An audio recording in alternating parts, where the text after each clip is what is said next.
Game over, man. Game over. Johnny. You're gonna need a bigger boat. So serious. I am Iron Man. This is a tasty burger. Welcome to the In Session Film Podcast.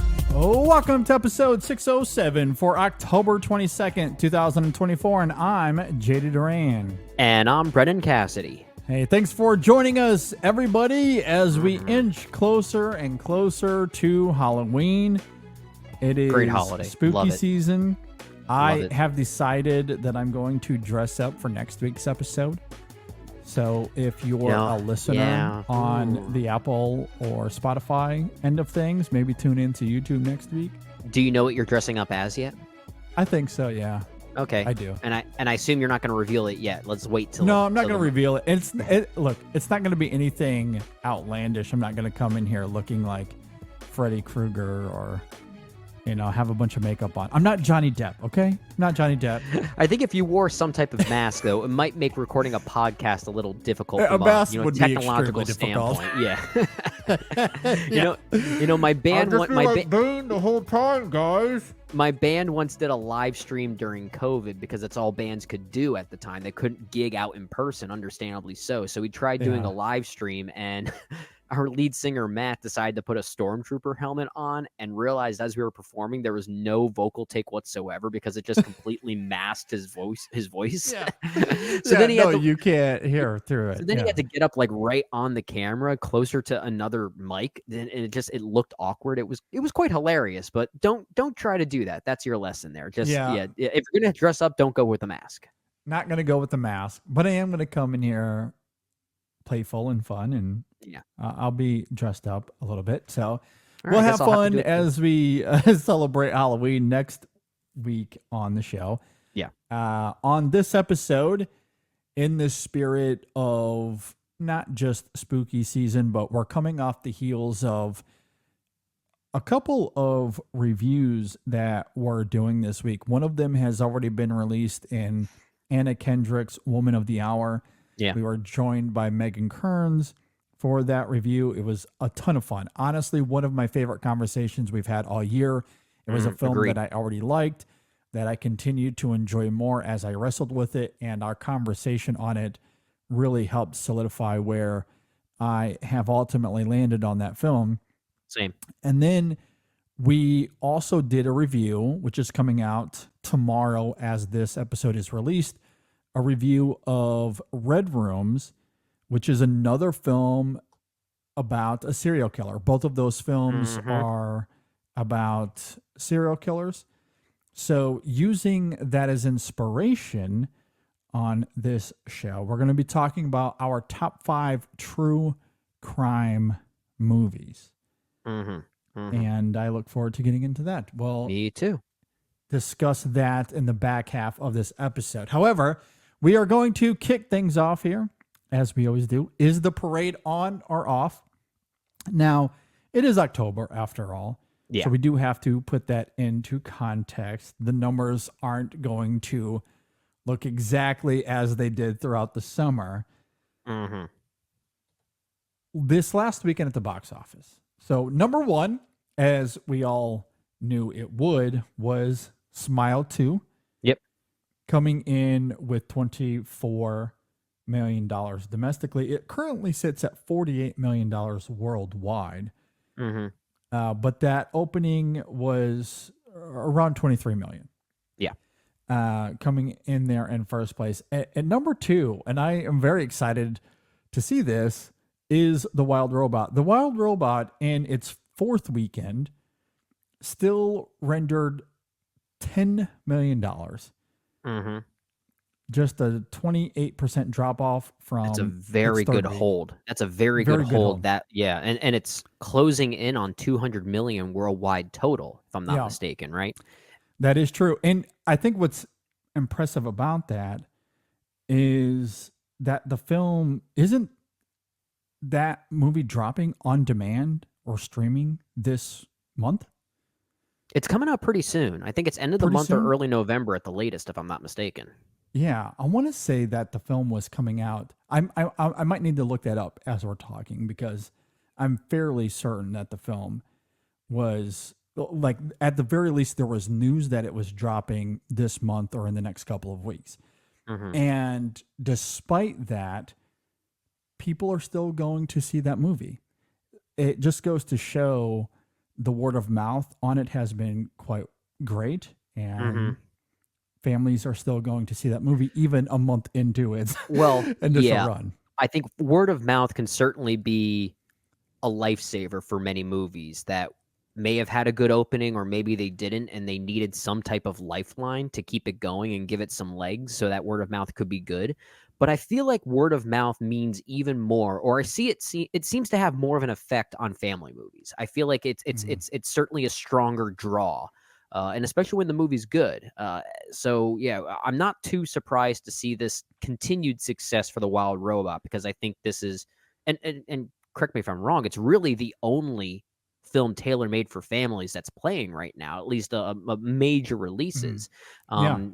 Maybe the closest is a Beetlejuice, but I don't know if I'd qualify that as a family movie, but it's certainly more family like than, let's say, Smile 2 or Terrifier 3, right? Yeah, for sure. But I think that balance is actually helping. The fact that we've got this mix of horror and family films, I think that's a healthy balance between film types to bring people into the theater to just really see what they want. I think it gives them some healthy options there. For sure, for sure. And I did look it up. The Wild Robot went digital premium VOD at the very least last week on the 15th. So before the weekend even arrived, it was available for families to rent at home. And despite that, it still made $10 million on the weekend, which I just find impressive. Like, that is incredible to me that people are still going to the theaters despite the option that it is available to rent, I assume, in the 20 to 23, rental fee that it is at the moment. Right. Which is going to be cheaper than taking 4 kids to see it in the theaters. Or for even in my case, taking 1 kid to see it in the theaters. So Yeah, absolutely. So like that I do find really interesting. I'd also be curious to hear what those rental numbers were in addition to the $10 million at the box office. I'd like to see the cross reference to see if it I would was love to see that. way greater on, let's say, the Amazon front or the VOD front as opposed to the theater front, or if there was maybe some type of equality between the two. Because if there is, that makes it a pretty interesting story as far as people. I agree. Maybe people on average preferring to see something like this in a theater setting. Yeah. So, we knew that it was going to be a drop. It was entering into its 4th week. We knew that Smile 2 was ultimately going to take the weekend. Yeah. But to see it there in second, above Terrifier 3, still ranking in double digits, I find that impressive, and I'm very excited for the Wild Robot and the people over there at DreamWorks. Terrifier 3, though, does rake in another $9.3 million, which is very exciting. That film continues to do very well on its modest budget, now up to $42 million. So it is doing so much better than even its predecessor, as Terrifier 2 did well, as we noted last week on the show. Yep. And you brought up Beetlejuice. Beetlejuice, again, I just find it funny that in its 7th weekend, it is still in the top 5. It comes in 4th here with another $5 million, which is double what Joker brought in just its 3rd weekend. So we don't need to talk about Joker fully ado again, because we already spent so much time talking about how much of a failure that was. But it's interesting. It is funny, but it is interesting to see Beetlejuice hold that strongly, even, would you say, 7 weeks in? Like, that's pretty impressive. I do wonder if that's representative of people really liking Beetlejuice and wanting to show up for, or if there's just not enough diversity at the theaters, that it's really one of the few options for people. But the total number for Beetlejuice is quite good. I mean, it's at it's at $430 some million. 434. 434. Yeah. And it was budgeted around 100 million, I think. So it's already at a point. It's good. Yeah. It's already at a point where you can call the film profitable. Like it is at the profitable point, and that's to have it that early. Not even. I mean, it's not early, but to have it now in that way, I think is certainly something that they needed. Warner Brothers needed, especially, and I thought it's good to see. Absolutely. I liked the film, maybe more than others, because again, as I talked about, I don't have the affinity for that original Beetlejuice like a lot Right. of people do. Right. But and I still like it. But I enjoyed Beetlejuice, and maybe more than anything, I really like it for Tim Burton. I would like to see him get back to making good movies again, and I think this is I want to see him work pretty on the great cheap starting again. point. Yeah. Yeah. So that is exciting. Okay, so as far as the box office numbers go, obviously it's quite a dip down comparatively to the summer, but still some interesting storylines there. And Yeah, yeah. I'm sorry. Go ahead. Go ahead. No. Yeah, I was that's fine. just gonna say, yeah, it's not quite as interesting as some of the other headlines we had the past few weeks, as far as Joker Folia doing things like that. We knew Smile 2 was going to win the box office. We just knew that. So I wouldn't call that a surprise by any means. But No. given its total worldwide box office and the fact that it was budgeted around, I think, 28 million, I think that's still a healthy start for a film like that. And horror tends to have healthy starts like that because It they're does. usually budgeted modestly. Yeah, for sure. Yeah, we knew that it was going to win the box office. Yeah, so that wasn't much of a surprise. But I do think, for all the reasons we just talked about with The Wild Robot and Terrifier 3, those successes are still noteworthy here. Absolutely. I agree. Which I wanted to bring up. So, and as far as Smile 2 goes, I don't know what the expectations are from the studio. That 23 million in its opening is quite similar to its predecessor. Smile came in with 22.6 in 2022, a few years ago. So similar numbers. Ultimately, Smile went on to gross 217. So we'll just keep an eye on Smile 2 and see where that goes. Obviously, it has a lot to compete with this weekend with Venom, The Last Dance coming to theaters. We anticipate that is going to, dominate to some degree. I know, the Venom movies aren't. They're not the they're not the biggest. They're hit, Sony movies, but so it's whatever. But they done have well. They have developed a bit of an audience. They have, including yeah. I'm actually looking forward to this one. I think it might be the best. I can't of the wait. three. Yeah, no, I can't wait. I don't love that first one, but I kind of enjoyed the second one. Let There Be Carnage. Yeah. Oh, I've enjoyed them for what they are. Maybe it's the Tom Hardy of it all. I don't know. I just have a lot of fun with those. They all, like, each one seems to be slowly embracing the thing that works the best from them, more so than the other one did, than its predecessor. Sure, and that's the bromance between Eddie Brock and Venom. That's the best part of it. 100%. Yeah, and I feel like each one capitalizes on it. They capitalize on just a little bit more. Absolutely. So we'll keep an eye on that. I'm sure we'll talk about it next week. But still some interesting storylines with the box office. All right. Speaking of large movies, spectacle, blockbusters, let's go from Sony to one of its pseudo partners in Marvel. Let's talk about Blade. Blade has been delayed indefinitely.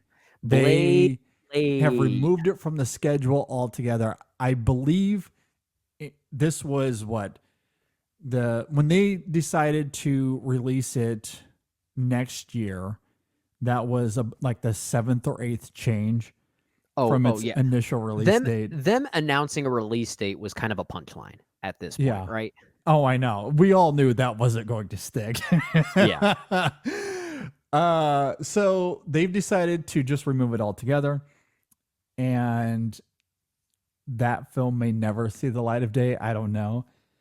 I don't know what to make of it. I will say this. I feel terrible for Mahershala. Mahershala Ali. I know that this was supposed to be a huge break for him after winning the Oscar in 2016. It's been almost a decade. That's how long this has been going on, because it wasn't long after that he was cast to do this role. Marvel got stuck in their announcing things at Comic-Con phase before they actually had any type of plan. I feel like they know what I don't want to say they know what they're doing, but they have a reset of sorts that they're planning to try and execute right now, as we saw with their announcements at Comic-Con just this past year, right? So perhaps Blade doesn't quite fit into that vision as much anymore. But even so, the delays around Blade were just so frustrating, given the countless directors that circulated through it, the countless rewrites, the countless new writers. How do you screw up Blade? Just conceptually, how do you screw this up? It's just it's a vampire hunter movie. That's what it is. It's as simple as that. You can have a lot of fun with that. Sometimes Marvel doesn't need to have a property that needs to fit in the grand scheme of the Marvel machine. And I think this is a perfect example to have a little bit of leeway to get away from that a little bit. I mean, I'm not surprised that it's delayed indefinitely. I'm with you. Really, the biggest disappointment is Mahershala Ali and his commitment to this for so long. This is going that's just such a commitment that's going to affect his career. He could have been working on other things, obviously. I was never too excited about the film, regardless, just given the talent behind it, because it just felt like it was going to be yet another Marvel property, another Marvel governed property. But I still wanted to see Mahershala Ali in the role because I think he could have done some interesting things with it.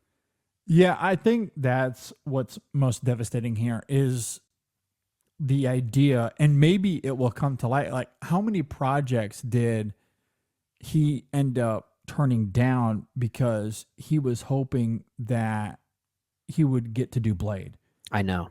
He has committed, and I did look it up. He was initially cast in 2019, in July of 2019. So it's been 5 years. There's been no movement. Obviously, it is stuck in deep development hell. With no foresight now. I mean, the film is indefinitely delayed, which likely means it'll never see the light of day, or it could come in another 5-10 years. Who's to say? And at that point, Mahershala Ali is not going to be in this role anymore. I do hope that for his sake, he's able to land on his feet and is able to, jumpstart his career a little bit. Yeah, I mean, he's going to be in the new Jurassic World movie with Scarlett Johansson. Love that. Yeah, ScarJo, those two together. Yeah. Regardless of what happens to Blade, maybe we'll never see it. I don't know. After the positive response of seeing Wesley Snipes again in Deadpool and Wolverine, I don't know if people want to see a new Blade at this point. Well, and that could be part of it. That could be part of the reservation here, not just the development hell that it has had the last 4 years, but now that we've seen Blade, I guess technically in the MCU as loosely in the MCU. Loosely in the MCU. And there could, because there's talk of does Channing Tatum come back as Gambit? Is that something that we're going to move forward with? I don't know, but maybe that's how they bring Blade into this as well, because like Hugh Jackman is likely going to end up being, at least in some way, the Wolverine that that brings the MCU into, or not the MCU, the X-Men into the MCU. Yeah, and forever, like at least since 2017, it didn't seem like that was going to be the case. Right. But now it's like, well, let's just bring in all of these old actors again. That's going to be the X-Men. It's like they don't even try the reboot thing. Yeah. It's like, here's an opportunity. And so and look, that makes sense to me, because what are they doing with Doom? We got to bring in the old money machine and Robert Downey Jr. It doesn't seem as if right now they want to do anything that's risky, and that could include new casting choices. Even though Ali has been attached to this project for years, we've still never seen him as that character. No, but his casting was very positively received from both critics and fans. Yeah, that's true. It was positively received, but now, given where the MCU is, and with Bob Iger technically in charge of Disney, Like, it wouldn't surprise me if he has his hand in the cookie jar. Kevin Feige is desperate to have some wins in a row because, the MCU has been shaky since Endgame. So how can we guarantee that we're going to have some momentum moving forward? Well, despite what you and I think and what critics may think, Deadpool and Wolverine did well. It did very much. It did well. Larger audiences received it well, and it did well at the box office. So that alludes to the idea that they're going to bring back Hugh Jackman, and they're probably going to bring back Wesley Snipes, and they're going to bring back a lot of these characters that we know with familiar faces. Yeah. That's all this is going to. So they're not going to cast anyone new. They couldn't even cast Doom with someone different. Yeah. They were scared to death to bring someone in new for Doom. They had to bring in Robert Downey Jr.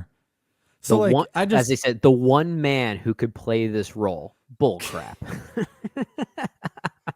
That's so demeaning, like inadvertently demeaning to other actors who could do Doom some justice.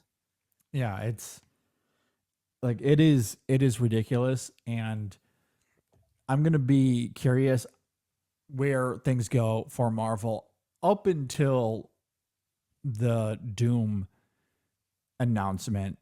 I've mostly been a defender of Marvel. I have found the discourse around the MCU to be exhausting, like deeply, bitterly exhausting. Sure. Because it is incessant fighting. There's no discussion to be had. People are firm in their opinions, and it's just nonsense. All of it is nonsense. For sure. You can hardly find a genuine opinion out there. So I've mostly kept my mouth shut, other than what we discuss here on the show. Obviously, you and I can talk about it openly, which is a nice refuge. I do love being able to a nice pillow to have scream a conversation with you about this, because you can't do it on social media. So I've mostly been open-minded about Marvel, and I've enjoyed a lot of the stuff they've done. But I will say, since Endgame, at some point in the near future, I do think studies should be done on Marvel and how they have completely squandered the goodwill they built up through Endgame. Yeah. As much as I've even defended some of Phase 4, there were some good films. There's some good stuff there. Yeah. But generally, I think we can all see and agree that they have squandered that goodwill. Yeah. And it's gone down the tube. And part of that is the whole Blade nonsense. Like, how, to your point, how can you not figure this out? Yeah. Like, it's him going around killing vampires and having fun. Like, it's not that complicated. Why are we making it so complicated? I don't get it. I don't know. I mean, I would not be opposed to Wesley Snipes coming back. Honestly, at this point now, don't do a Blade movie until you have a reason to do it.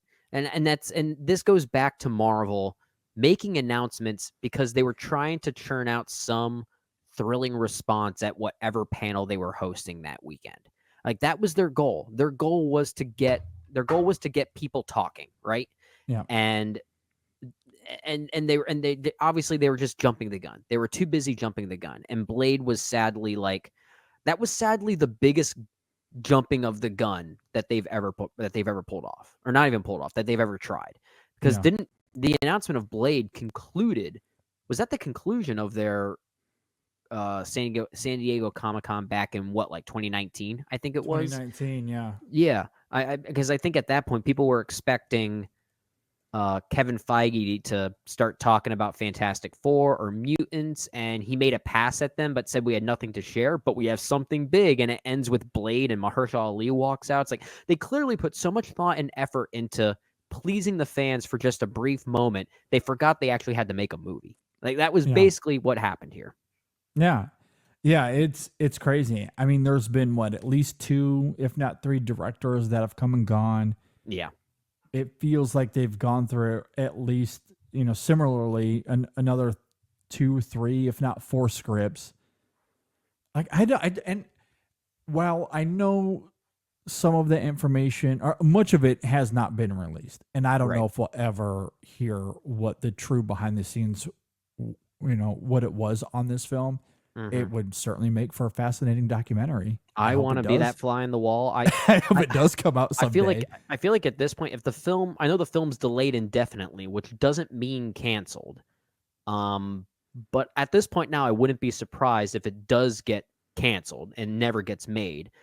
I think the one that's probably going to come out and start revealing some of the behind the scenes stuff, at least in a few years' time, not right away, it's going to be Mahershala Ali himself. Yeah. If he's going to start talking about those things very openly and very critically, I can't wait to hear them, because I guess the behind the scenes drama, if you will, is now more interesting than the potential film itself. Yeah. It's gotten to that point. In 2 or 3 years, we're going to get a documentary called Ali's Blade. And it's going to be the same formula as Jodorowsky's Dune from 2013. You remember that documentary? It's going to be the same movie. We're just going to call it Ali's Blade instead. Ali's Blade. And it's going to go through all of the behind the scenes, how that film never came out. And similarly to Jodorowsky's Dune, you'll be sitting there going, man, live, they had that talent involved and never pulled the trigger on it. What could have been. We completely squandered. Completely squandered it. So, and look, I love Wesley Snipes. He's obviously great as that character. And I did have a lot of fun with him in Deadpool and Wolverine. I don't know how much excitement I have to see him reprise that role in a more meaningful way in the MCU. Sure. I just don't have it in me. Now, Channing Tatum, on the other hand, I feel very differently about, because we've never seen that. We've never seen that. And Tatum I feel like as that character. And that character, I think, fits the mold of the MCU more so than Wesley Snipes' Blade. Like, I think Gambit, that particular Gambit that we saw, I think tonally is more in line with the types of films, the types of content that the MCU usually churns out. I don't necessarily think Wesley Snipes' iteration of Blade fits that mold all that well. It was great to see him in Deadpool Wolverine, but that's like, he's not meant to fit that mold in that film. That's not the point. But if the MCU decides, somehow Wesley Snipes' Blade made it back to the real world, now we're making Blade 4. It's like, that doesn't seem right to me. That doesn't compute. It just doesn't feel right. Yeah, I completely agree. It is quite jarring. We know the X-Men is entering into the fray, though. Yeah. So having Gambit there makes sense. Tatum wants to do the character. He has worked for this for a long time, as he's talked about. That's why it was one of my favorite surprises of that film. I have championed Tatum doing that role years ago, before Deadpool and Wolverine was even ever a thought. Yeah. So that was a fun surprise. I hope he gets a chance to do it, especially because, again, the X-Men are going to come in no matter what. Yeah. Blade, I don't know if we really need. I mean, what the MCU needs more than anything is, I guess, a little bit of a reset. That's clearly what they're doing. Yeah. You know, they need to move away from Kang. They need to move away from how they were getting to Secret Wars. They just need to move away from the multiverse in general. And I don't know move away from the multiverse. I agree. And it's not that they don't need to end the multiverse, but there needs to be no more of an acknowledgement that it exists. We need to somehow find a way to focus on one timeline for the rest of this. Like that's what it needs to transition to. I agree. And I mean, if we're going to do Secret Wars, there's no avoiding the multiverse, right? To some degree. I'm not saying right now. I'm saying post Secret Wars, obviously. Yeah. But even to your point, I think even in getting to Secret Wars, there needs to be more of an eclectic mix. Bring in some variety. I think maybe that's why I'm really excited about this new Captain America movie, because it seemingly has nothing to do with the multiverse. It's bringing us back to a Marvel Phase 2 vibe. Mm-hmm. You know, at least in some ways. It's still going to be visually the CGI slop that we all find banal. But tonally, dramatically, emotionally, can it bring us back to what was great about Marvel Phase 2 or maybe even Marvel Phase 1? I think that potential still lies there. And that I do find exciting. At least Sure. we're getting away from the multiverse. Yeah. They gotta do something besides going to that well over and over and over again, leading up to Secret Wars. So, and that's where a Blade could have fit in. Could have been fun, like a nice change of pace from the multiverse. I just realized that we had two major stories pop up today as we're recording this that I'm sure people are going to start theorizing are connected. And that's Blade being delayed indefinitely. And now we all of a sudden hear that Christopher Nolan is doing some type of vampire movie starring Tom Holland and Matt Damon. Yeah.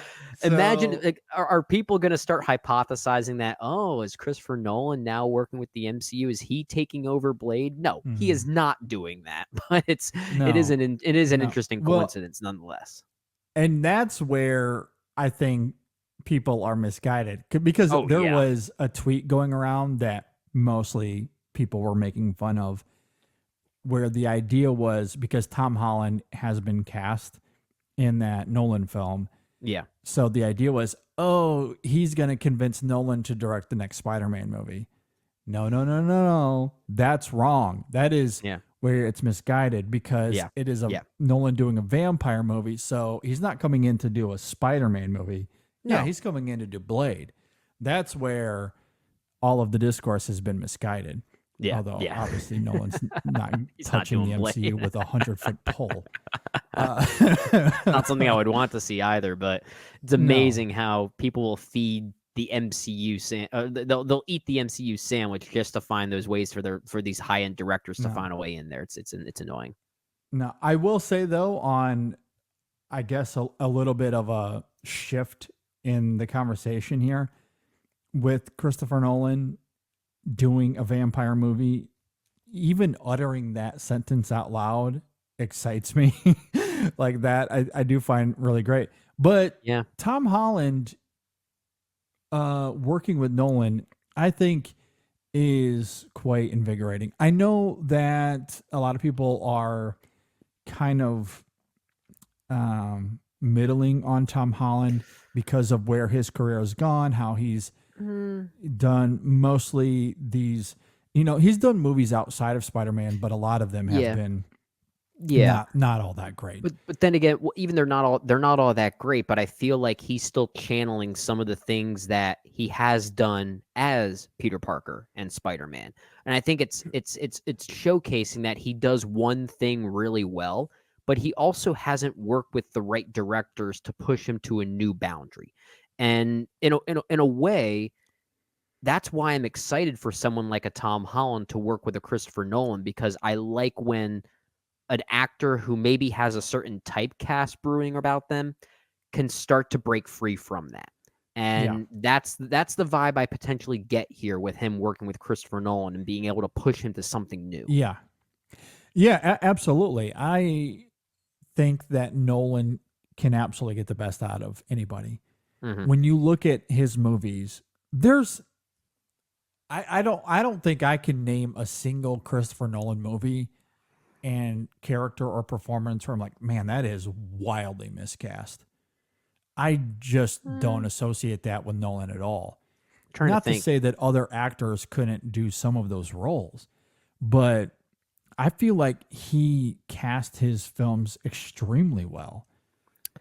And maybe Marion Cotillard from The Dark Knight Rises. But I think that's more of a writing issue than anything else. And that's also a Nolan being checked out of doing the whole Batman conclusion thing. There. Yeah. Like that whole film was kind of a disaster. But you're right. I don't think any of his films are miscast. If they ever have moments where I don't think the performance works, it's usually because there's something about the film from a writing standpoint that maybe underserves that particular actor. I think the big one being Interstellar. I don't love all the performances in that movie, but I think a lot of it is because of how shackled some of these actors are Yeah. by that script. I think it's Yeah. not that they're miscast. It's not Anne Hathaway's fault that she's given some of the dialogue that she is. I think Yeah. she does the best with what she's given. I agree. But yeah, I have a lot of problems with that film as much as I also love it. It's Nolan's best and worst film It's his simultaneously. best and worst film by a Yeah. landslide. And it is the writing. It's 100% the writing. I agree. So if this new vampire movie or whatever he's doing with Matt Damon and Tom Holland, if it doesn't work, I do think it'll come down to execution and perhaps writing. I don't think it'll be the performances. I don't think it'll be because Tom Holland is in the film and he's miscast. I just don't think that's the case. That's just not his MO. Yeah. And But especially this is exciting. Yeah. I'd say post Interstellar, when you look at Dunkirk, Tenet, and then Oppenheimer, those films are extremely well cast They're and well cast performed. and they're very artful. It's a different Yes. phase of Nolan. This goes back to that analogy we always make when a filmmaker has a very clear pivot point in their filmography that veers into a different kind of tonal territory. And I feel like Interstellar was that starting point for Nolan to veer into different things and take himself a little bit more, I don't want to say seriously, but challenge himself a little bit more. I mean, even Tenet is a movie I'm starting to like more as time goes on, just simply because of the weirdness of it, the challenging aspect of it. I don't always love things that it does, but the problem has never been the cast. Yeah. And I love that he's working with an actor like Tom Holland, who has, honestly, at this point, he's becoming dangerously close to simply being a Hollywood commodity than he is an actor. And I want to see him break away from that because he has shown range before. I agree. And I think that Nolan is one of those great directors that can get the best out of him. And that's ultimately all I'm trying to say. Now, it'll depend on the role. Yeah. It'll depend on how it's written, because there is the potential that it's an Anne Hathaway type of role with how it's written and how it's structured in the movie, or even a Kenneth Branagh in Tenet. I agree with you. I think Tenet is a really good movie. It's a film that is immensely rewatchable in many regards, but Kenneth Branagh in that film is as conventional and simple as it gets. He is really fun in the film. I think he does a great job because he's Kenneth Branagh and he's very Shakespearean, and he loves to bring that theatricality to his movies and his roles. That's the thing I think Tenet needed a little bit more of. And thankfully, I notice more of it the more I revisit it, is that sense of fun, that playfulness. I always try to watch Tenet as I would, let's say, like a Roger Moore era James Bond film. And if I try to watch it in that way, I start to forgive it a little bit more. And the Kenneth Branagh performance starts to work for me a bit more. I mean, I think the performance kind of saves it, because I think the writing of the character is extremely stilted and trite. Yeah, that's fair. And it doesn't offer a whole lot of value to me in that film. It is, again, on the page, it is by far the least interesting component of that film. But Branagh, because of who he is as an actor and the fun of him, he does bring personality to the character that otherwise I would find extremely muffled in that film. Yeah. Which is to say, that's where, again, it'll come down to execution and the type of role that it is. But I don't imagine that they're going to bring in Tom Holland to play a character like that. He's not coming in to play Peter Parker again. It's not like when he was cast as Nick Drake in Uncharted, where he basically just played Peter Parker as an archaeologist, is basically what he was doing. Yeah, I don't think that's going to be the case. I don't think so either. I imagine Nolan has a vision for the film, as he always does. And if that vision that we always love to some degree or another, especially in, as he's pivoted, as you talked about, why, like, I have no reason to doubt that he has a vision for Tom Holland in this film. I have no reason to doubt it. I just I do think we've seen Tom Holland do great work before. We know that he's capable of it. We just haven't seen him been challenged or find a director to really bring that out since taking on Spider-Man. Now, I will say, I'll say this as well. I will defend him as Peter Parker. I think will he too. is He's actually really good as that great character. as that Yeah. character. Yeah.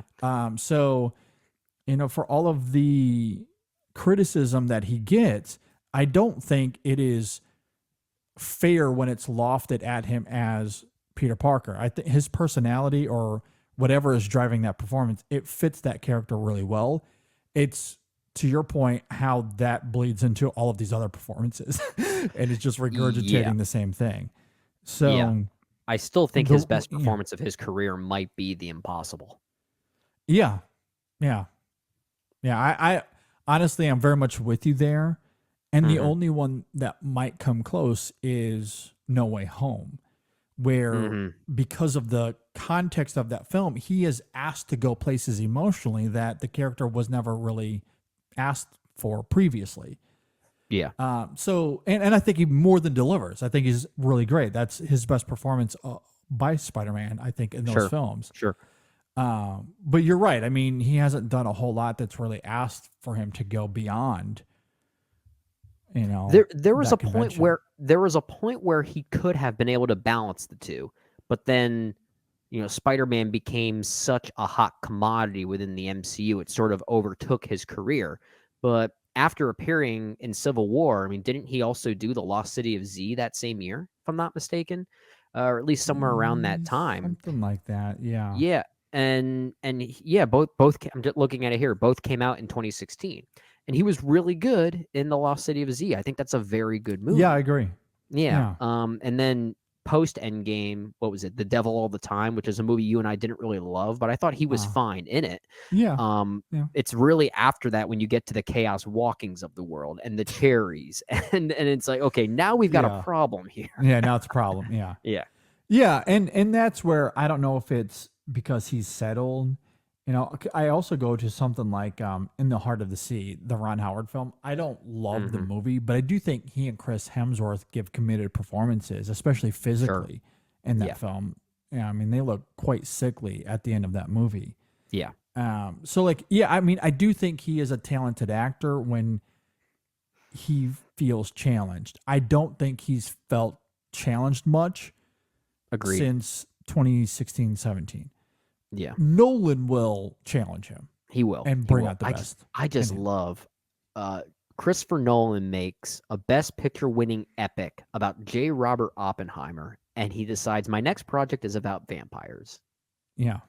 I love that. I love that. I've heard some pushback that it might not entirely be true, that it's just rumor at this point, but I desperately want it to be true. So I'm trying to manifest that. And if it's not vampires, I like the idea of Christopher Nolan doing a horror film.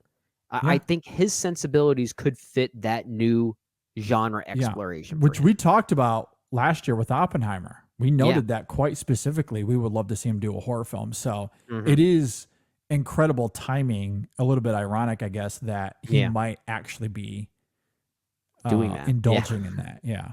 Pretty crazy. Before we get to our top 5, I also want to bring up Hans Zimmer real quickly. Oh, coincidentally, usually has worked with who has worked wonderfully with Nolan in the past, for sure. He, of course, did the score for Dune 2 earlier in the year. And today, as we are recording this, they announced that the score is not eligible for the Oscars. Now, if you don't know, and I hate when art and math are forced to bleed together. Yeah. But that is the Oscars. That's how they do this. There is a formula. And when it comes to original score for sequels, reboots, remakes, if you're regurgitating themes from the past, there is a certain percentage of those original cues that cannot be in the movie, which is why. And I didn't think of this earlier, But it certainly comes to mind. I thought about this a lot with Hilder's score for Joker, Folie à Deux, where she taps into a similar sequence, a similar vibe in terms of the musicality. Yeah. But there's never a point where she goes full on into that Joker theme from the first film. It's like she's teasing you the entire time without ever crossing over that threshold for similar reasons, because she can't continue to regurgitate the same theme, even if it's the same character. Otherwise, it would not be eligible for the Oscar. Right. There's, I'm sure, artistic reasons as well, but that is certainly a part of the process. I do kind of love that Zimmer was like, screw that. I love his angst. I love his lack of care for how people are going to perceive that. He rightfully is frustrated. I'm with you. I'm someone that likes math in general. I do math every day in my full-time job, but the intertwining of math and art just leads to so many questions and gray areas. Well, see, and that's where I am also frustrated with the idea of the Oscars utilizing math in this equation, because this is a part 2. So it is an extension of the first film. It's not. It's kind of like it's like Howard Shore reprising scores for The Two Towers in a way, right?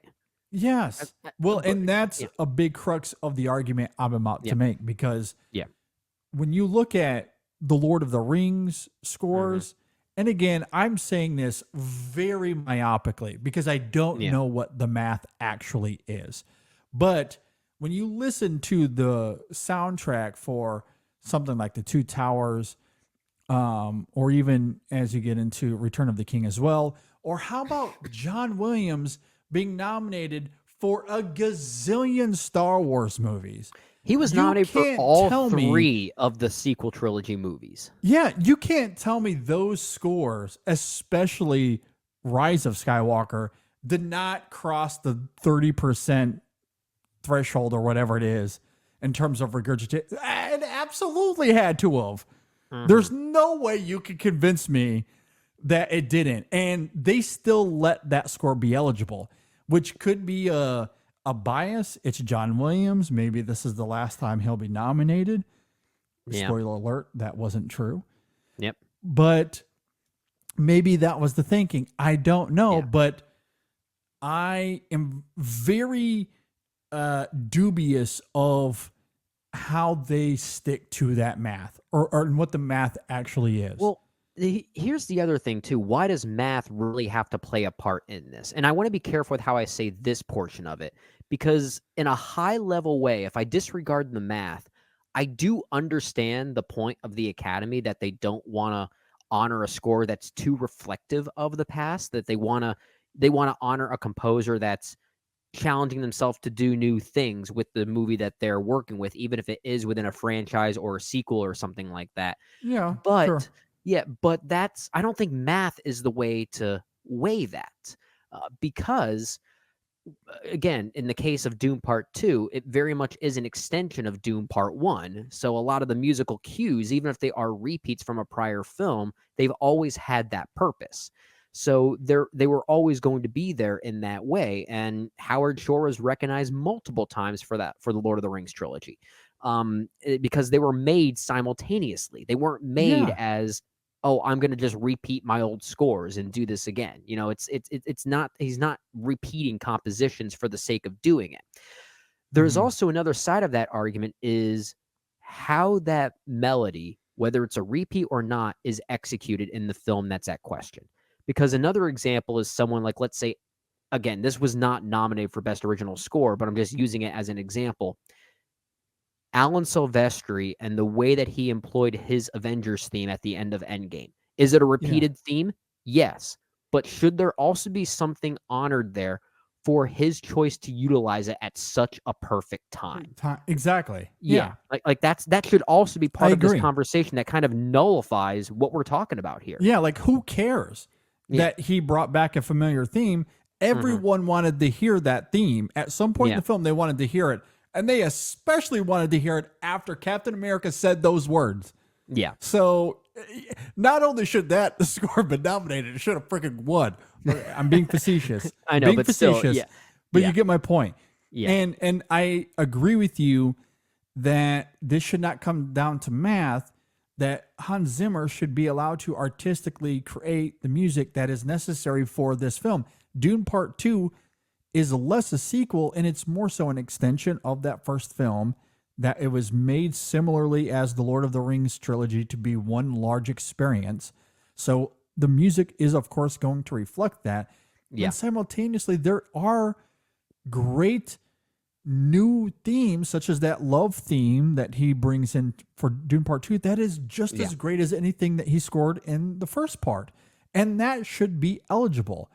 And again, I don't know the math, but when I've listened to the Lord of the Rings soundtrack a bazillion times. I've watched the movies a bazillion times. I've watched Star Wars all my life, as you all have.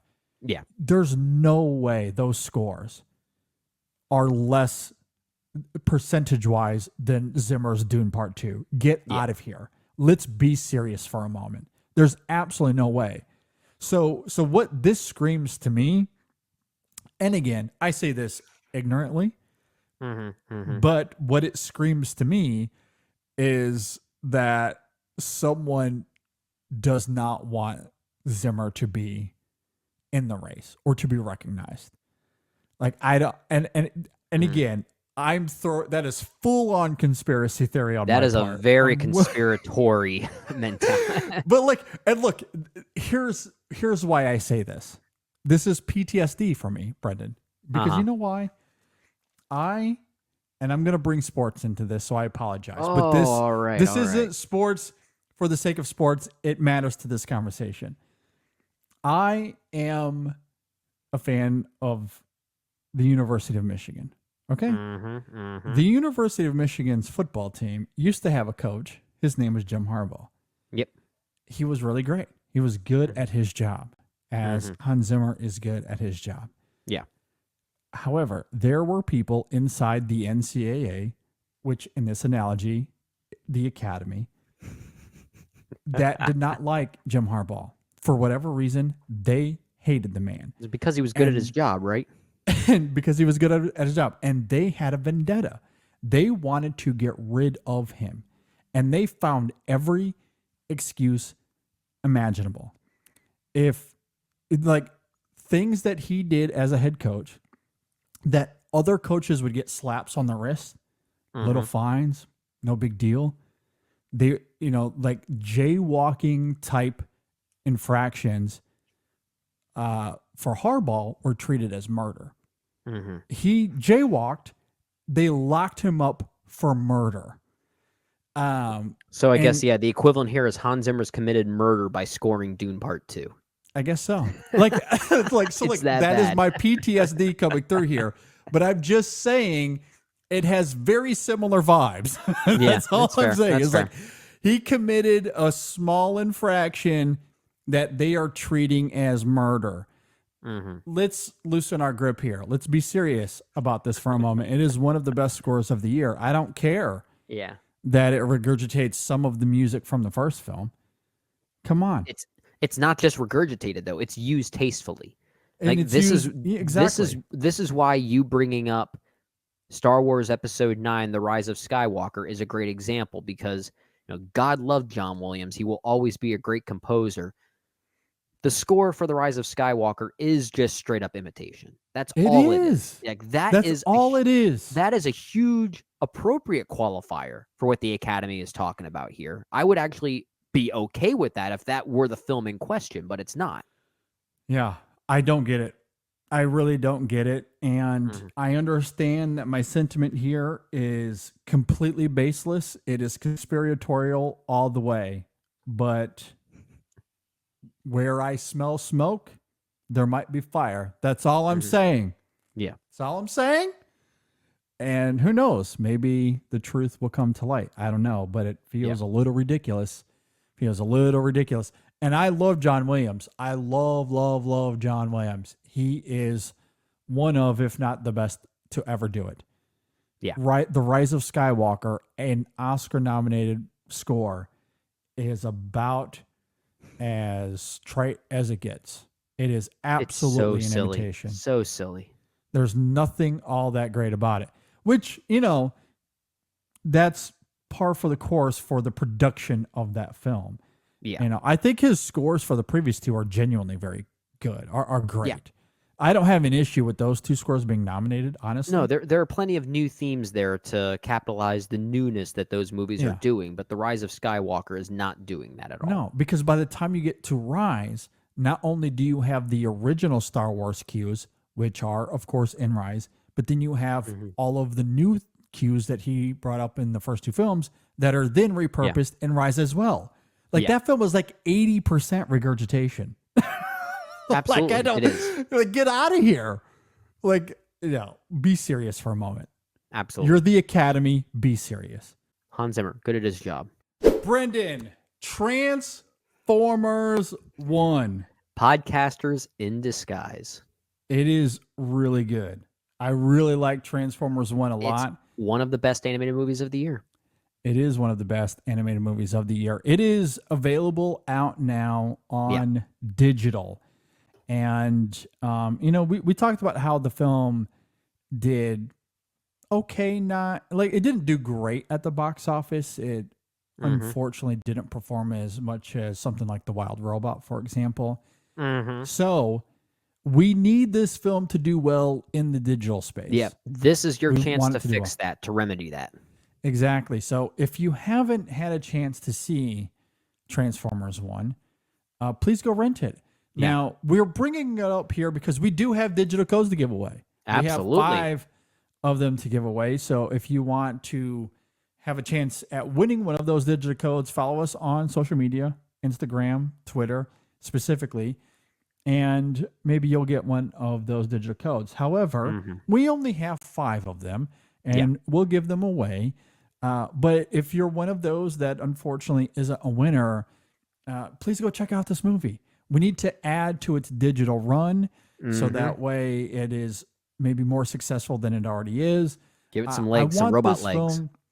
I really want this film to be nominated for an Oscar. I want it to be one of those animated films that doesn't fall victim like what Teenage Mutant Ninja Turtles last year. I hope Even though not. it got good reviews, it was well received from audiences. It was one of those unique animated films. It was non-Disney Pixar that we were all hoping would get that 5th spot for animated film last year, and unfortunately it did not. I don't want to see Transformers 1 have the same fate. So let's champion this film. Let's get its digital numbers up. We need to get the attention of the Academy. That's one way to do it. So go check out this movie. It is really, really great. It's great. Yeah. So again, if you want to win one of those digital codes, hit us up on Instagram, hit us up on Twitter at In Session Film. You can find us on both of those networks or platforms. And we thank Transformers 1 for their support.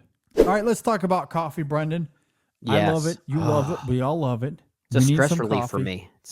Absolutely. It calms me down. Even it's though what it we gives love me energy, about- but it also calms me down. Yeah, it's what we love about Coffee Cult. They have the best coffee.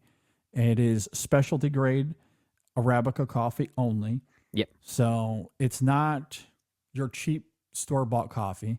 Nope, not at all. This is high quality gourmet coffee. And to emphasize that even more, they have a brand new blend that you might want to check out. It is called Rich Man's Blend. That's interesting. And the reason they call it that, one, it's a little bit of a play on words because they have a coffee called Poor Man's Blend, which is essentially coffee that is left over at the end of the day. Instead of just throwing that away, they just blend it all together, regardless of whatever it is. They just blend it all together into a huge bucket. Okay. They bag that, and then they donate that to different organizations. Oh, that's good. That's good. So one of those, charitable things they like to do, and, so we're not wasting coffee. It's all Great for going them. to great use. Yeah. So that is Poor Man's Blend. Rich Man's Blend, the other end of that coin. This is a blend of 3 incredibly high-end coffees. It is the best of the best of the best. the best of the best of the best. We're talking about Jamaican Blue Mountain, one of the most sought after coffees in the entire world. It is a Colombian geisha, which is a variety, and geisha is one of those, again, high-end gourmet varieties. And the third coffee is a Colombian IPE, which again is very high in like fruity, like it's very fruit forward in its flavoring. So you got three. You're making my very mouth water right now, high-end dude. distinct coffees. And what's interesting is, I've had this coffee a couple of times already, and the geisha and the IPE, they do have these like fruit forward, notes to them.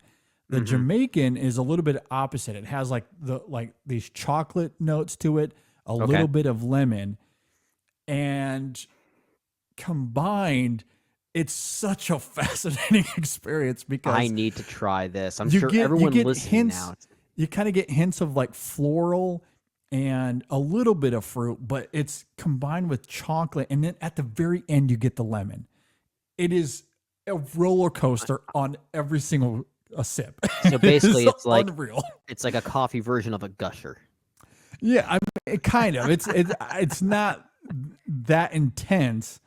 You get more of the chocolate than you do. Like the fruit is more subtle, but the chocolate and the lemon really shine through. It's really, really good. I'm sure Really all of good. our listeners out there who love coffee are thinking, how can I get my hands? Yeah. So go to coffeecult.com. That's a lot to say. Go to coffeecult.com. and look, for one bag of coffee, again, it's going to be a little expensive, but each of these bags on their own are way more expensive. Like we're talking about twice the price if you just buy one of them. Like Jamaican, you're looking at like $50 a bag. I mean, it's high-end coffee, but this blend is $30 a bag. So it is much more reasonably priced. So you can be like me, which is a poor man, but when you have the rich man coffee, you kind of disguise yourself as a rich man. Yeah, so if you're a poor man that wants to feel like a rich man, all you got to do is drink some coffee. There you go. Yeah, so go to coffeecult.com. That's coffee with a K, cult with a K. Coffeecult.com. Use our code ISF24. You'll get 15% off. Again, that code is ISF24. 15% off your first order. And we thank Coffee Cult for their support. All right. With that said, let's go ahead and move on to our top 5 this week as we talk about top 5 true crime movies. So as we get into this, Brendan, let's first talk criteria. Aside from the obvious, the film had to be based off of a true crime, it turns out. Yeah. Not a fake one. Did you have any other criteria here? Well, I guess as an extension to what you just said there, yes, this is focusing on true crime in a very literal way, but I also wanted to try and focus on movies that were very much like a literal embodiment of true crime, because there are many movies out there that are maybe loosely inspired by real life events, but maybe told a fictional tale around that inspiration. I'm trying to avoid those movies so I can focus on movies that are maybe not necessarily biographical, but they have some type of historical context to them. So I did want to at least focus on that.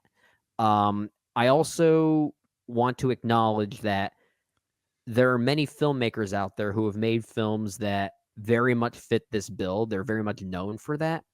One of them being Martin Scorsese. And on a true list, I might have Goodfellas at number 1. But some of those movies I think are just as much true crime movies as they are synonymous with being gangster movies. So like you can almost tie them to different like genre trappings in a way. And I wanted to, try to focus on more films where the true crime aspect almost feels like its primary genre, if that makes sense. So many of Martin Scorsese's true crime movies like Goodfellas or Casino or The Irishman, I think can fall into a different category. Same with something like Michael Mann. I think he's done movies that almost fit that bill as well, but maybe have different genre components to it that give them their own respective identities. So that's really where I wanted to focus on that. Even another great example, and this is something that maybe you'll qualify, but movies like Spotlight and All the President's Men, very much true crime movies, but they're also just as much about true crime as they are journalism. We sometimes see them and cite them as the best journalism movies ever made, at least in that way. So I wanted to focus on films where the true crime itself, that faction is really front and center. And that was my main goal there. Yeah, I think that's very fair. It sounds like your criteria was much more strict than mine. I didn't really go out of my way to refine this that much. However, what I did want to do was try to have a bit of an eclectic mix here where there might be some journalism involved. It might be about the crime directly. It might be around the context of the crime and the effects on people, on the surrounding people involved. I wanted to have as much of a mix as I possibly could. So that's where I tried to narrow this down. So it didn't feel as if I was picking 5 movies that felt the same.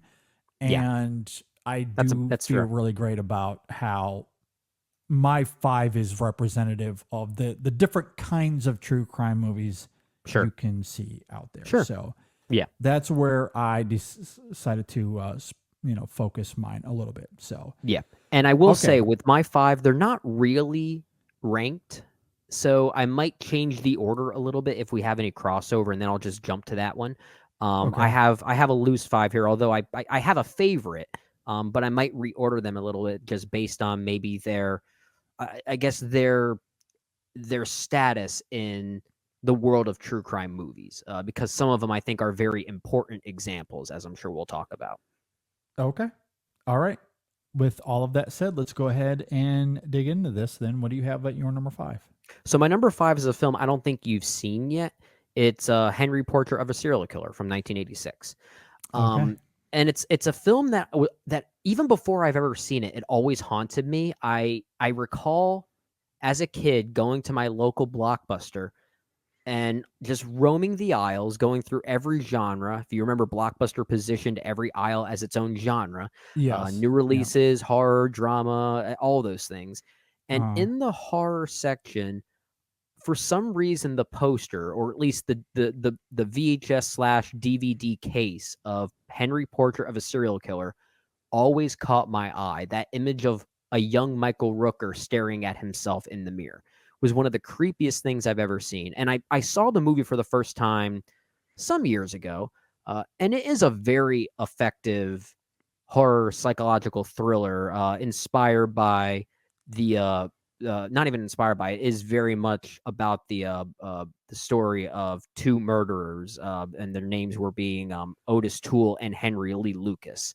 But there are certain things here that director John McLaughlin does, and especially with Michael Rooker's performance, sort of capitalizing on the apathy of these people and how these crimes they commit don't really affect them in their day-to-day lives. It's filmed in almost like this guerrilla style, like it's really capitalizing on its low budget, and that just makes it feel so ugly and vile and unclean. And I think as a representation of true crime, it has a physicality to it and a tangibility to it that I think just fits that mold of what we call a true crime movie. I think it just has that aesthetic that you think of when you think of a true crime movie, which is why I at least wanted to highlight it here. But I do think it's a very effective film, and definitely one that's pretty important in showcasing that people like this potentially do exist. Not even potentially, they do exist in the real world. Yeah, sure. And it's a creepy notion in how it tackles that. Okay. Yeah, it is a blind spot for me. Okay. Unfortunately, it is one I need to catch up with, but really good stuff there. For my number 5, I don't need to spend a lot of time here. We've talked about this a lot. It is Terrence Malick's Badlands from 1973. Okay. That's an honorable mention for me. Good movie. Is loosely based on the real life murder spree of Charles Starkweather and his girlfriend Carol Ann Fugate, which took place in 1958. I love this film. I love Terrence Malick. It has his patented visual language and editing that I absolutely adore about Malick. And it's essentially this road trip, this unwelcomed road trip, because you murdered someone. Yeah. And now you're forced on the run. And we see Kit and Holly in that film return to nature, and they're trying to live off nothing but their love, which is hard to do when there's nothing stable for them to grasp onto, especially emotionally. And I love the emphasis of that in Malick's storytelling and his cinematography. It's very complementary to the film's underlying ethos that I absolutely love. So, yeah, it's a great film. As far as directorial debuts go, there's not a whole lot better than Terrence Malick's Badlands. I immediately thought about it for this list. So, yeah, it sits here at my number 5. Yeah, it's a really interesting debut for Terrence Malick, given the trajectory of his filmography. It's certainly the most normal of his movies in a way, and yet still carries a lot of the same Malickian things that we associate him with. Just maybe not quite to the extreme degree as even Days of Heaven, 4 or 5 years later. That becomes more of a literal embodiment of what a Terrence Malick ultimately would become. But Badlands it's interesting. While I say it's the most normal, that doesn't mean it's conventional. It still feels very unconventional and very exciting, and really representative of the American New Wave at that time, riding off the heels of maybe what Dennis Hopper was doing with a movie like Easy Rider, or even a movie like Five Easy Pieces. It fits that mold and has a lot of interesting things to offer. I think it's a great movie. Yeah, I completely agree. Really do love it. Certainly conventional by Malick standards, but again, there is something about its visual storytelling and how that is such an emphasis to evoke its themes, and how these characters regress back to a childlike state that I do find extremely fascinating in that film. So it's certainly Terrence Malick at the beginnings of who he would turn into. And yes, you can see him starting to find himself a little bit, but his identity and thumbprint is still all over that movie. Yeah, absolutely. Okay, your number 4. So for my number 4, I guess I'm veering a little bit away from my criteria, at least as far as me calling my list representative of how we tend to view true crime movies in the most literal way. They certainly they seem to have a certain aesthetic many times, but my number 4 doesn't. In fact, it's a different type of quote unquote crime movie, because we tend to associate true crime with, murder and serial killers or cop dramas in a way. Like that, those tend to be the most defining traits for a lot of true crime movies. But sometimes it can also be around the financial side of things, maybe the check fraud side of things, which is why I've got Catch Me If You Can, the Steven Spielberg film, at my number 4. Okay. Of course, this is a good honorable mention for me. Yeah, one of my favorite Spielberg films. In fact, this might be my favorite historical Spielberg film, at least one that is based on some real life event. It's endlessly rewatchable, but like most of Spielberg's films, especially in the early to mid 2000s, which is perhaps his most fascinating era, he was challenging himself. He was putting things in his movies that maybe we didn't notice at that time. And Catch Me If You Can has a playfulness to it. In a way, it's kind of like, what if a child went on this, criminal spree of sorts. And that's, like Frank Abagnale was a child very much at that time. I think he was 19 when he started this, even though DiCaprio was in his late 20s, if I'm not mistaken. And yet he still has that boyish charm that makes the performance work. But the film utilizes that innocence in a way that's kind of troubling. Like, there is a troubling sensibility and a darkness to this movie that I started to notice as I've gotten older. The way it treats innocence and childish playfulness and levity, which are all traditional Spielberg tropes, he does it in a way that's not meant to feel so happy-go-lucky. There's actually like an ironic use of it, a loneliness to it. Yeah. And I think it's a really interesting avenue for a movie that is still a true crime movie. Like it is still depicting a real life criminal. He just in the in its own way, kind of veering away from what true crime movies tend to do. He just didn't kill anybody. He wasn't a murderer. It wasn't that kind of true crime. But I like that it has its own vibe and endlessly rewatchable for sure. So one of my favorite Spielberg films, I think. Oh my gosh. Yes, I love this film. It's maybe 6 or 7 for me on this list. If we were extending it out to a top 10, it absolutely would have been on my list. I love it for all of those reasons. And it's a film I feel like I've come to love more as time goes. And maybe it's because, partially because of that Spielberg series we did a few years ago and how redefining the 2000s was for him. Yeah. And how I've just really come to love that. Maybe more than any other era of Spielberg. And it's maybe not his most famous era. It's my favorite as you talked era. about. It's my favorite era of his. And even though like he wasn't making hit after hit as far as, oh, this is one of his best films, or this is one of his best films, or this is one of his best films. He was trying to challenge himself in a darker way that made it his most fascinating era. Which is great. You know, I agree. And all of those elements are very much there in Catch Me If You Can. So absolutely. Yeah, really like that film a lot. All right, my number 4 is Bong Joon-ho, Memories of Murder. Oh, okay. Honorable mention for me as well. This is, of course, an investigation. It is a cop drama in many respects. So again, in terms of that eclectic mix, this is very different from something like Badlands. This is an investigation into a string of rapes and murders that took place in the late 1980s. And I love this film because, one, it has some really great performances at its core.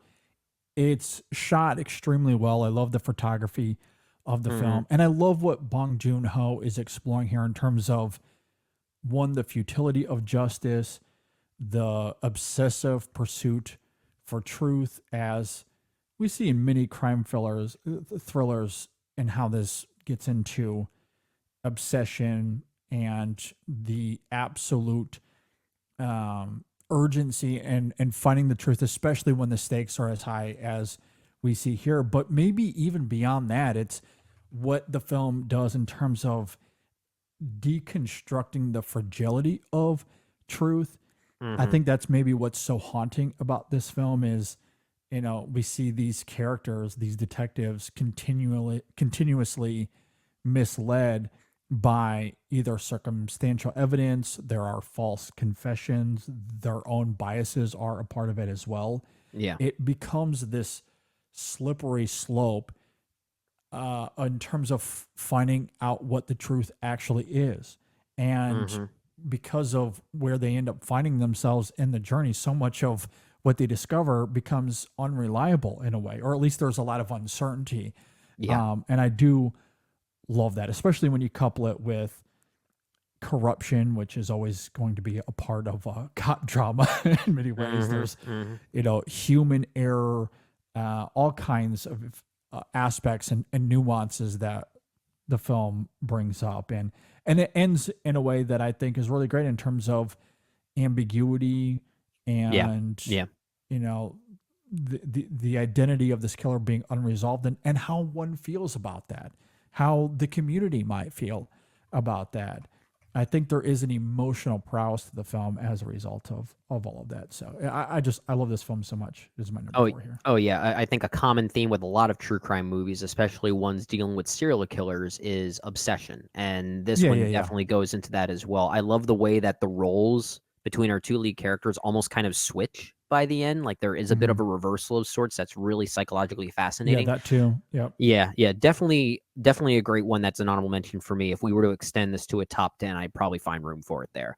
I think it's a really, really effective film. Not my favorite Bong Joon-ho film, but it's understandable how this is the one that allowed him to, you know, make his way overseas and become noticed. It makes a lot of sense that this is the one that would do that, because I think it is very effective. Yeah, it's really great. Can't wait to see Mickey 17. I am so looking forward to that. That movie looks bonkers. It looks so good. Yeah. I mean, talk about something very different from Memories of Murder. That film looks so wildly out of bounds. I know. Can't wait. I know. Absolutely. All right. What do you have at number 3? I wouldn't be surprised if this is also in your top 5 somewhere. At the very least, it'll probably be an honorable mention for you. But I have at number 3, Sidney Lumet's Dog Day Afternoon. Yeah, this is my number 2. Okay, number perfect. 2. So let's talk about it together. Came out in 1975, biographical crime drama starring Al Pacino, John Cazale, James Broderick, but also I want to highlight Chris Sarandon in a very particular role, which is why I think the film has a very interesting status nowadays and why it's aged so well. Yes. I mean, like the film is a really effective true crime thriller about a bank robbery and a hostage situation, and of course, it is a true story, which is why it's eligible for this list. Mm-hmm. But it is as a representation of queer cinema that makes it even more fascinating to me. Yeah. And given the fact that Chris Sarandon plays a character named Leon, and Sonny, played by Al Pacino, is really attempting this bank robbery to pay for Leon's gender-affirming surgery. Yes. That feels like a movie that would have been written today. Yeah. And this was 1975. Yeah. So crazy. like it's a very challenging movie for its time. I'm curious, like, we know how critics responded to this film at the time, and even over the decades, how this film has come to be revered as far as one of those legendary pieces of cinema, and especially for Al Pacino and John Cazale and their performances in the film for sure. But the broader audience, is there anything written on how the general audience responded to something like this in 1975? Because I completely agree with you. When you think about Dog Day Afternoon through the lens of today, you do think about how it feels more applicable to now than it ever did 50 years ago. I think that's what makes the movie so great. I think the movie as it is, if it hypothetically came out today, I think it still would be very effective because it treats that subject matter with a lot of sincerity and delicacy. For sure. Yeah. But the fact that it came out in 1975, I think still gives it a harder edge. And I think, I mean, I don't know. I was not alive in 1975 to know how general audiences responded to it. Yeah. But I feel like there was a point in the mid-70s when general audiences started to notice and acknowledge some of the daring qualities in popular cinema.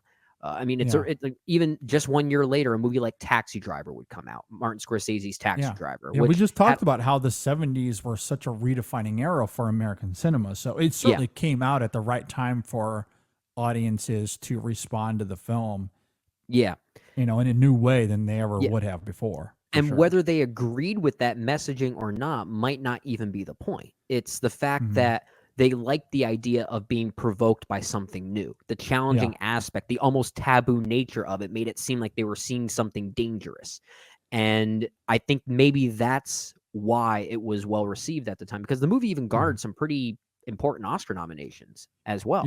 Yeah. So it was a hit, especially with critics. I can't fully guarantee if it was a hit with all audiences. I'm sure some had a little bit of pushback against it, but I think it came out at the right time where maybe there would have been less pushback as opposed to, let's say, if it came out in the 1960s or something like that. I mean, and again, like the historical context is so important to this conversation. I think it's such a vital aspect to that film, because there is a legit reality despite the political distinctions we can make between 1975 and 2024.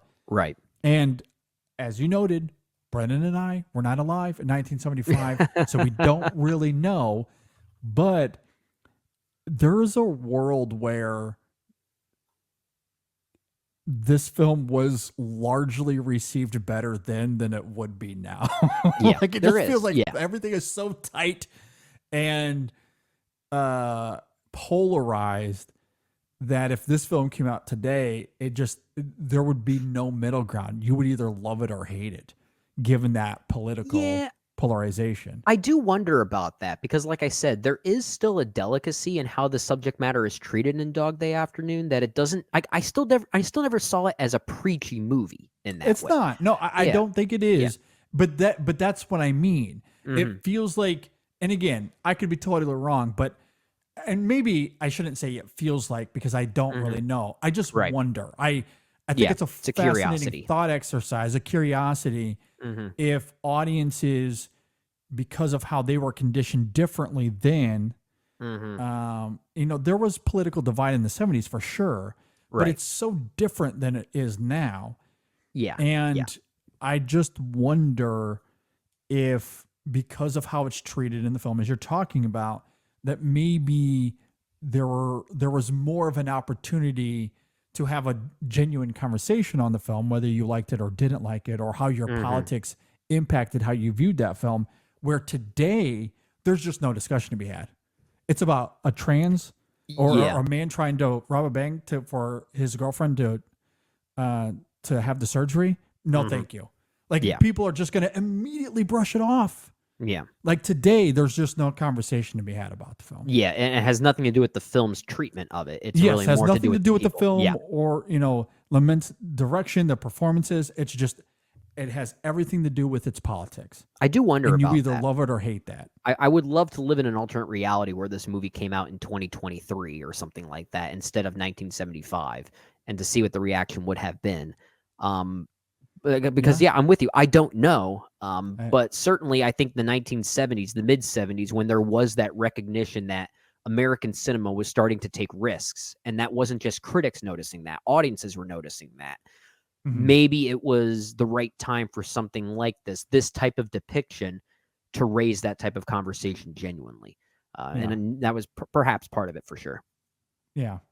And Either way, great movie. Great movie. It is a great movie. I didn't really mean to steal your thunder there, but I do feel like the conversation that can be had on this film and the thought experiments are just so interesting to me, because it is incredibly progressive compared as it feels like it was built for today. Because this is such a, it's been a huge talking point for a long time, but it certainly is now more than ever. And how this film taps into not just the, injustice or the inequalities that are still pervasive today, for sure, for many people.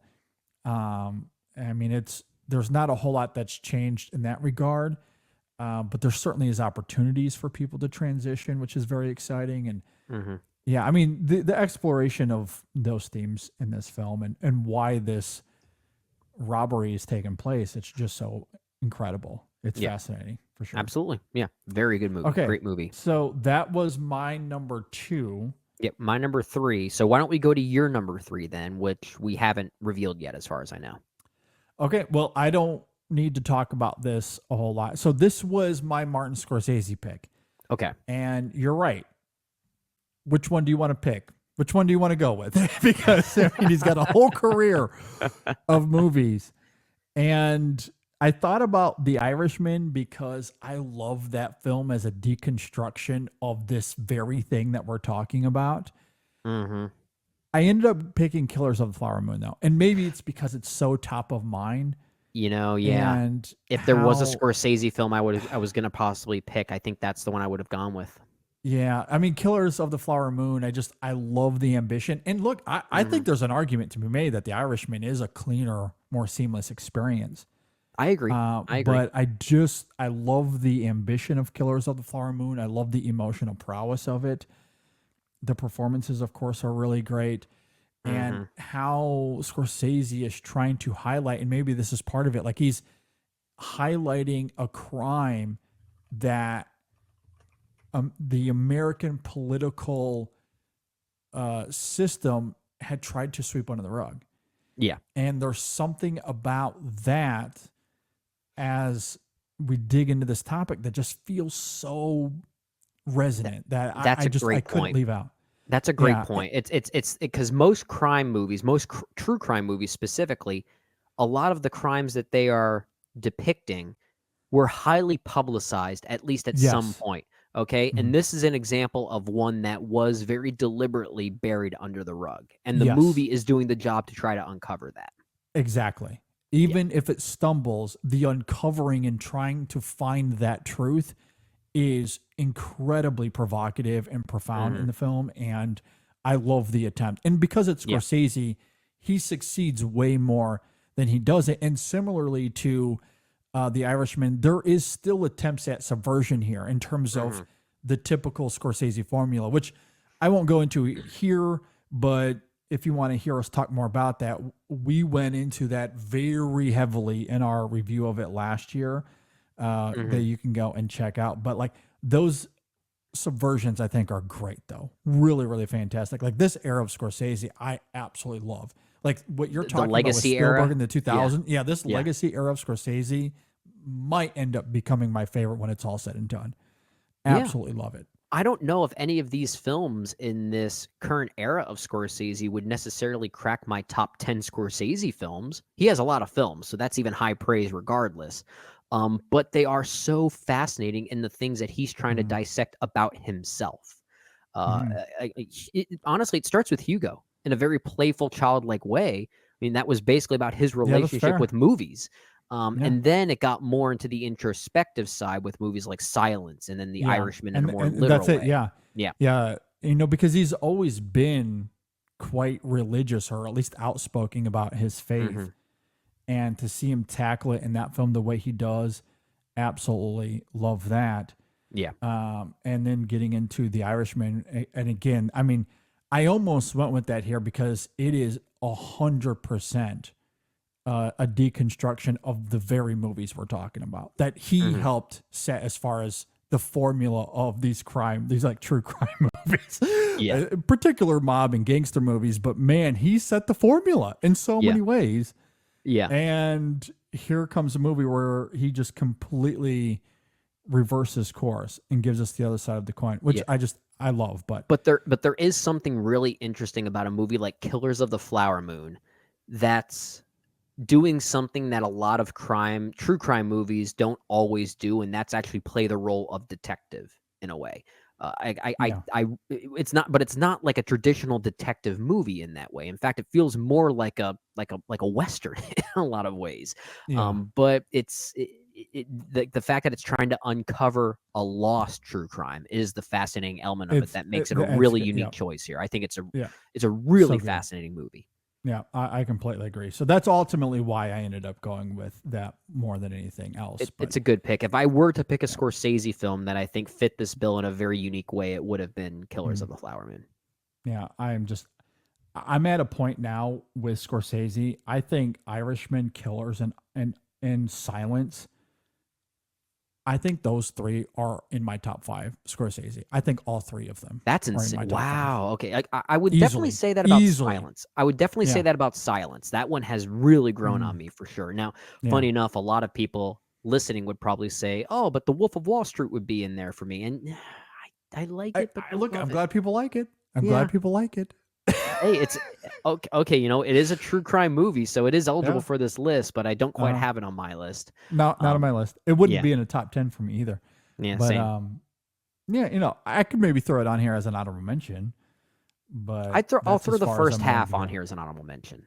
Yeah, exactly. The first half. Yeah, is a very good the honorable movie is mention. the equivalent of shampoo bottle instructions: wash, rinse, repeat. Yeah.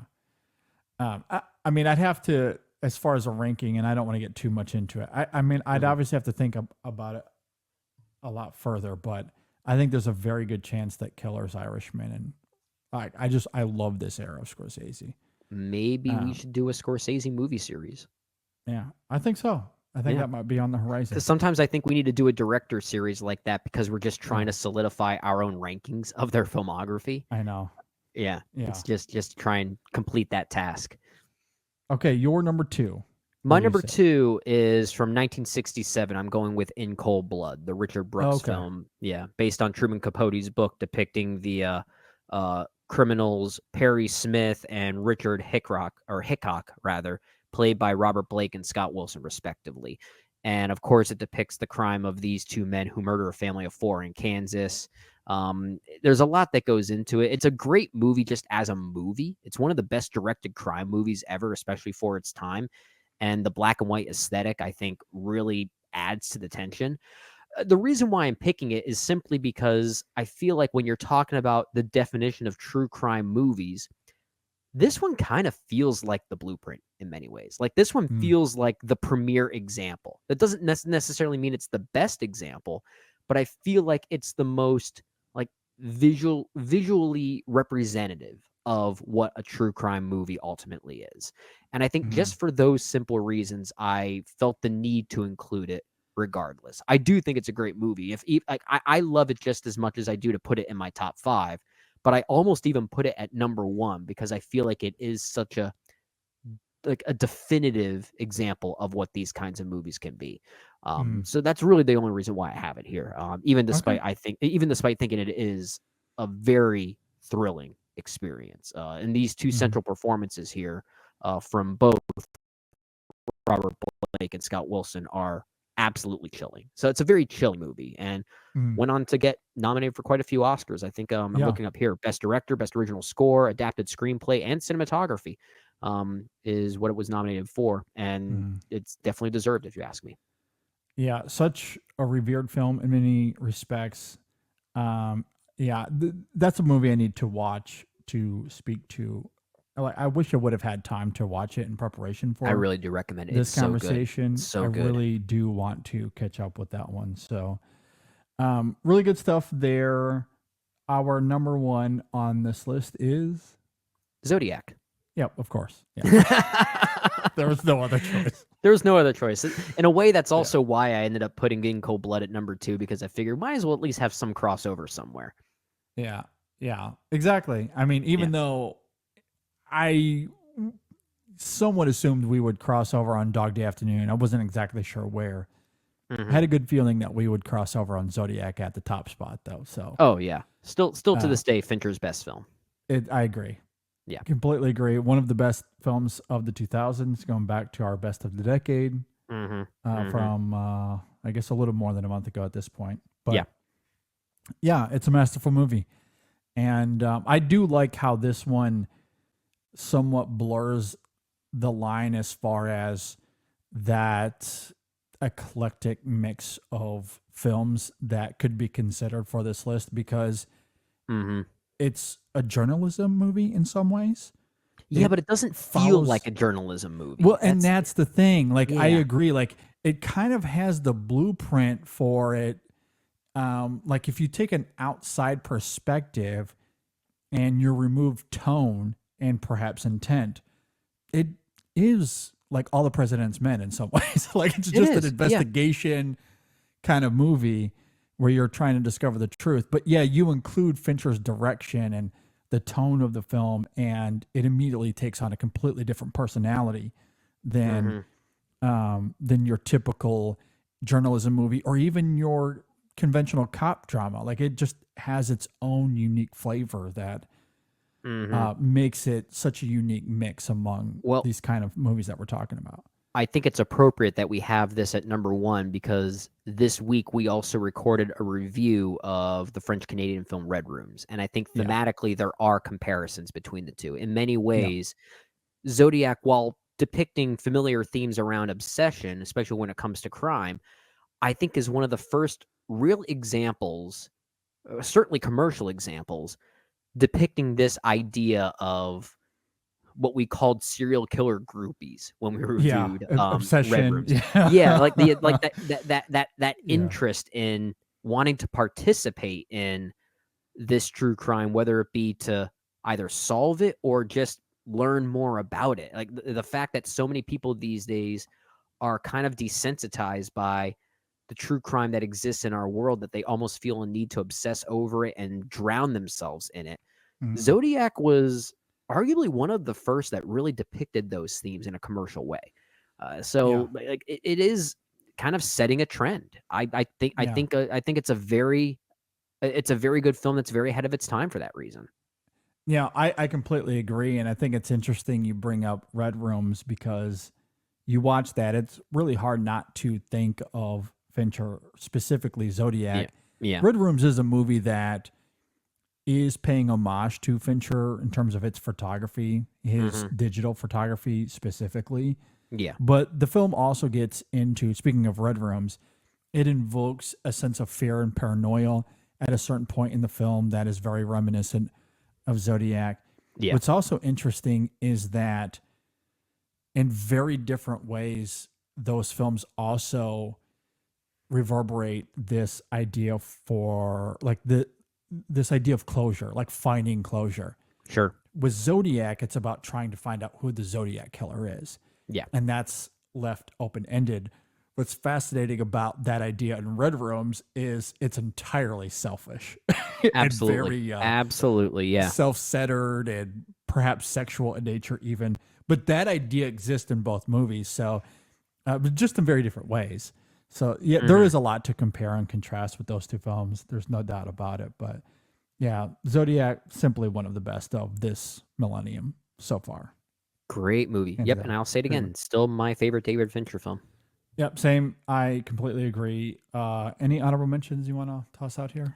Quite a few. So if I were to round out my, I don't even know if I want to round out a top 10 because it's not really ranked at this point. I'll just throw out a few films that almost made my top 5 and then a few others that I considered for this list. But if I were to have a number 6, it probably would have been the Peter Jackson film Heavenly Creatures with Melanie Linsky and Kate Winslet, which at times might be my favorite Peter Jackson film. It's such an interesting story, especially from an innocent perspective, and how this true crime at the center is also blurred with their fantasy world that they find themselves traveling to on and off. It's a really effective one in that regard. Another film I also considered was Can You Ever Forgive Me with Melissa McCarthy, the Mariel Heller film. I think it's quite great. Here's one I'm sure is on your list somewhere. Michael Bay's Pain and Gain. Absolutely. Maybe so number 7 for me. It's so good. And so I'm not even kidding. So good. Almost was in my top 10. Actually, it probably is in my top 10 now that I think about it. But then here are a few others that I really like that we could have considered for this list. I have Sofia Coppola's The Bling Ring, Clint Eastwood's Changeling, Ridley Scott's American Gangster, Richard Linklater's Bernie. Also, a few years ago, the movie Hustlers with Jennifer Lopez and Constance Wu. Really great stuff. Spike Lee's Black Klansman. Also, a few from Spike Lee. There's also Summer of Sam, which I admittedly have not seen yet, but I know a lot of people would cite that as a great example for this list as well. But Black Klansman being the one that I have seen, I think could certainly qualify. And I have this film listed here just as a joke because I was doing some research and someone put it on the list. I don't like this movie at all. I think it's horrible. But I think it's absolutely hilarious that a movie that technically qualifies as Cocaine Bear. Just the idea of it potentially qualifying is funny, but it's not really an honorable mention of mine. It's a terrible movie. Should have been more fun. But I just think it's hilarious that it technically qualifies. Yeah, not on my list. No, not me neither. Me neither. I'm trying to think through because you kind of jumped around, so forgive me if, as I have them written here. So as I read through here, forgive me if I am a little redundant. Obviously, I'd Catch Me If You Can and Pain and Gain. Bonnie and Clyde is on this list. That would be in a top 10. Fritz Lang's M would certainly be on there as well. A film that I also heavily consider for this is Orson Welles' F for Fake. That's a very interesting one. That would have been very out of the box. It is. And, I think... would have applauded I think ultimately I left it off because it is maybe a little too out of the box. It is so experimental in its form that it might not fully qualify, even though it is certainly inspired by a true crime, but it just becomes its own personality. Like it has its own identity in the end. But I did consider it. I don't like how this film inspired, like what it inspired afterwards is regretful, but I do really like The Big Short. I heavily consider that one as well. How it became a trend afterwards is unfortunate. It became a type of movie that just the type of movie afterwards. But The Big Short, I do really like on its own. Last week we talked about the Texas Chainsaw Massacre. That is loosely based off of a true crime, so I threw it on here as an honorable mention. I, Tanya, I think you mentioned Bernie. I have that here as well. Yep. I don't fully like it, but I think it's interesting. The Stanford Prison Experiment. Oh is yeah, one that I have on here. American Animals from like 2016, I think, when that film came out. Okay. I have on here as an honorable mention. What else? I think everything else I have on here you talked about or we mentioned Okay. throughout the conversation. And I guess I'll throw on here Woman of the Hour since it is kind of new. I think it is quite good. And It's good. as time goes on, I think it's worthy of, at the very least, being listed with all of these other great films that make up this type of movie. So. Yeah, I agree.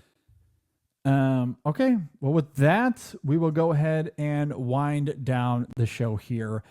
Just a reminder that we do have a couple reviews out this week, the aforementioned Woman of the Hour, and also Red Rooms, which we noted a moment ago as well. Yep. Red Rooms is coming out tomorrow as this episode is released, so you can be on the lookout for that. We'll have a new episode of Chasing the Gold and Women in Session coming as well. And of course, all the great work at InSessionFilm.com. We have a slew of great writers that we love. They're doing fantastic work as well.